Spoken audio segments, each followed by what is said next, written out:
Hello everyone and welcome back to the Common Sense Crypto channel. As with you always, this is Rich doing another video today on XRP. So I hope you're all having a wonderful day today wherever you are in this great world.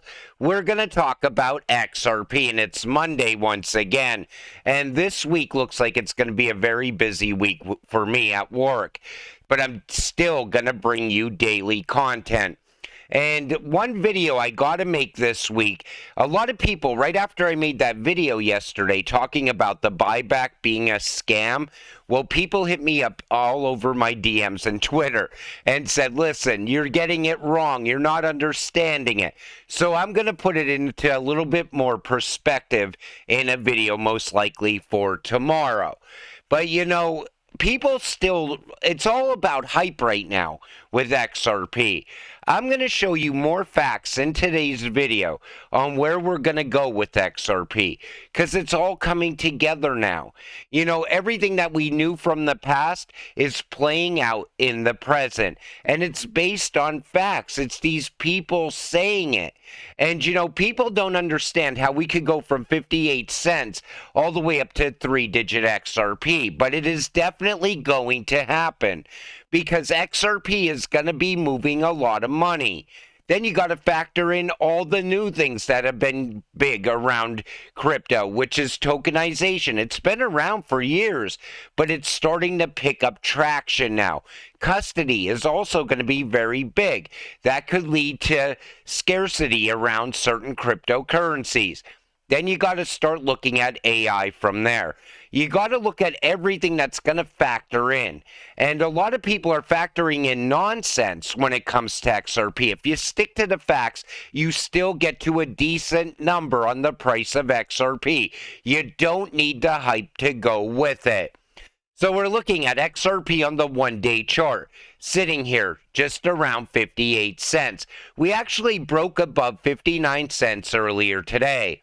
And if you look at the Bitcoin chart looks a lot less attractive than the XRP chart. And, you know, a lot of people now, prominent people in the Bitcoin community are wondering if the ETFs are going to play a factor with the price of Bitcoin now. They're worried about the Bitcoin halving as well. Maybe it's not going to be as big as they expected. But the same thing goes in the Bitcoin community as what happens in the XRP community. You have some people calling for $1 million Bitcoin and other people saying it's going to pull all the way back under 10K. Same thing goes in the XRP community. You have people calling for a $10,000 to a $50,000 XRP, and you have other people saying it's going to pull back under 10 cents. All I know is this. If you look at the facts, you could see where XRP is going. We just entered alt season. You know, everybody right now is hyping this up as well. And I'm not going to call this alt season yet. Not until we see XRP break 75 cents. When that happens, I'm going to be saying we are now in alt season. Until then, I'm not quite sure. So let's start with Christine Lagarde.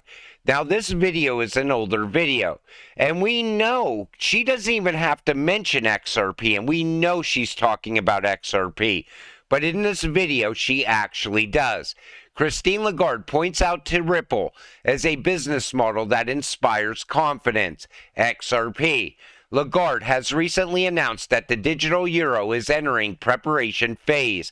She also had a meeting with Michael Barr, a former Ripple advisor. You know, the digital euro, it's going to be moved by XRP in the future from one country to another country. Domestically even, I think XRP and RippleNet will be involved with that as well. Christine Lagarde loves Ripple. Take a listen to what she says here, though. Who survive, but it will be between those who are cannibalized because they are not seeing it coming and they're not embracing it, and those who self-induce that cannibalization. And I'm using cannibalization on purpose because it's a bit of a striking, horrible word, but it's really what it means. It's you're going to disrupt your business model, you're going to change it you're going to reduce your cost, you're going to expedite your transactions, and you're going to continue to inspire confidence because you will build that on the basis of an existing backbone, which is your bank and the confidence relationship that you've established with your customers. So that's where I see changes happening now. If you think of Circle and Ripples and all those, that's where they are active and helpful. You know, the banks that don't get involved with crypto in the coming years, I'm talking within the next year or two, those banks will be gone. They're not going to be able to keep up with the rest of the banks that are utilizing crypto. And we're going to see a major transformation around the banks. But you know, the bank collapse that's coming has to happen because it's part of their plan.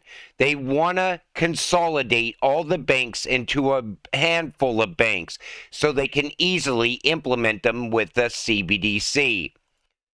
The end game. Don't sleep on what's actually going on. You may miss the train. Ripple, BlackRock, and the World Economic Forum. You want to know what's really funny about this? Now, we know Garlinghouse is tied to the World Economic Forum. We also know Larry Fink is tied to the World Economic Forum. But it was not so long ago that every single Bitcoin maxi said, look at that World Economic Forum coin, XRP. Come over and invest in the Freedom coin. Bitcoin.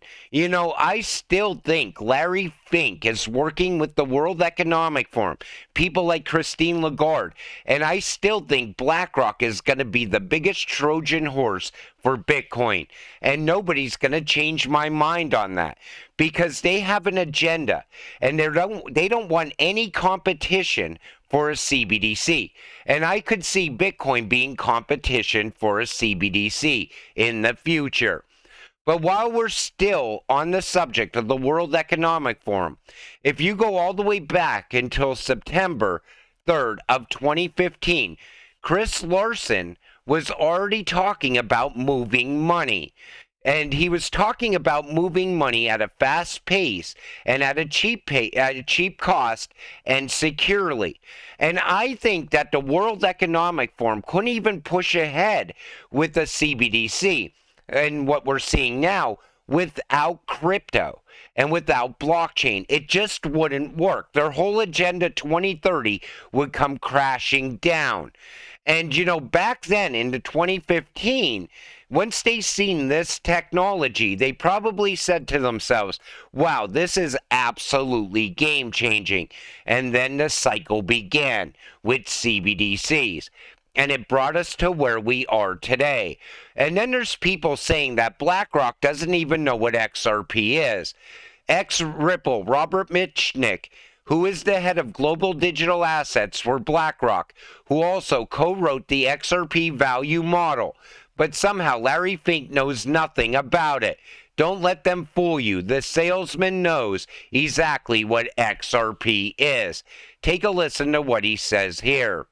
Most people recognize that out of all the developments in the blockchain and digital assets ecosystem, DeFi is potentially the most transformative, right? It's also, in some ways, the furthest afield from being able to kind of have widespread adoption. But unlike, you know, in the early days, permission blockchain use case here or crypto here, there's not one institution in finance who doesn't have some path to being disrupted by DeFi, right? So everything else has been a mix of kind of opportunities and maybe threats. DeFi forces everyone to say, what does this mean for us if this actually happens? So everybody's paying attention. You're just not at the point yet where you've got kind of banks and asset managers. It's going to disrupt the entire banking sector, and it's going to happen very fast when it does. But let me back up for 1 minute. When I was talking about the World Economic Forum and Chris Larsen talking about e-money back then, that's the Great Reset. That's how they're going to achieve the Great Reset, through CBDCs. And I am not a fan of CBDCs. I'd rather watch XRP fix the current fiat system before we ever even get a CBDC. And XRP can easily fix this system. But all these global leaders, these globalists, they don't want that. They want a new system. If JP Morgan sent 15 senior executives to Ripple's headquarters in December of 2017, then BlackRock and Larry know everything they need to know about XRP. And the reason that JP Morgan sent those 15 senior executives to Ripple's office is because they knew that technology was going to disrupt their business model. That's why they went on to get the SEC involved and sue Ripple to hold Ripple and XRP back. But they know exactly what XRP is capable of. They know what RippleNet is capable of. The problem is, that's here in the United States where they're held back. Everywhere else in the world, they're ready to push ahead with RippleNet and XRP. There's no stopping what's coming, is what I'm saying. Wow, January 23rd, Basel III deadline. All banks failing to meet Basel III standards designed to ensure the integrity of their assets are set to face closure. Now, Basel III, listen to the way they talk about this. You know, a lot of people are downplaying this. Oh, it's nothing. But I seen the worried look on Jamie Dimon's face when he talked about Basel III. In the wake of an impending financial storm, the world's banking sector is bracing itself for a seismic shift. On Tuesday, January 23rd, a deadline looms large, sending shockwaves throughout the global financial landscape. All banks failing to meet Basel III standards designed to ensure the integrity of their assets are set to face closure. The stakes are incredibly high, and the consequences could be catastrophic. But could this crisis be the catalyst for a new world order, with control over both global currency and military alliances hanging in the balance? You know, when they word it like that, this seems like it's a much bigger deal than people are making it out to be. But Jamie Dimon was scared of this. He even went to Congress to try to get them to slow this down. But this is still coming. And I think this is where we're going to start to see the transition happen. First, we're going to see the banks close. They're going to fall apart. That day could be a very bad day for the banking system. And again, it's the same reason I've been warning you to get your money away from the broken banks. Only keep in there what you need to pay bills. This way, if they close the door, at least you still have cash on hand. The bank only has to hold its domestic currency and maintain one account with XRP, with only enough XRP to service its largest expected payment obligation. The process minimizes the number of intermediaries and their markup on spreads, so they only need one account with XRP. Now, that shows you, since they're going to be making multiple payments all day long, that account either has to hold a hell of a lot of XRP valued at 58 cents or a handful of XRP valued at a much higher price. And that's why I always told you, XRP has to be at a much higher price or it just won't work. XRP has 10 plus years of experience. XRP is known by institutions. XRP has built the most important infrastructure and still building. XRP has an ample amount of NDAs, partnerships that can't be disclosed until their customers are ready. XRP has built trust. XRP Ledger. You know how many NDAs are probably out there for Ripple and XRP? Here in the United States, I think almost every bank wants to go in this direction. Think of that on-demand liquidity at a time where the banks are looking like they're going to have a massive liquidity problem. Maybe when Basel III comes in full force, we will see the banks transition over to digital assets. Who knows what is going to happen on that day? But that's why you prepare ahead of time. It's the same reason you bought and you still hold XRP. Who knows, maybe XRP will only achieve $10. But what if XRP does hit 3 digits? It's always the what ifs that make you want to continue to hold this cryptocurrency. And I absolutely think XRP is going to hit 3 digits. And I don't think it's going to take a much longer period of time. Everything now is moving quicker than we ever seen in the past. You know, a couple years ago, it seemed like everything was just dragging out. Even the XRP or the Ripple versus SEC lawsuit, that drug out, and it's still dragging and lingering on today.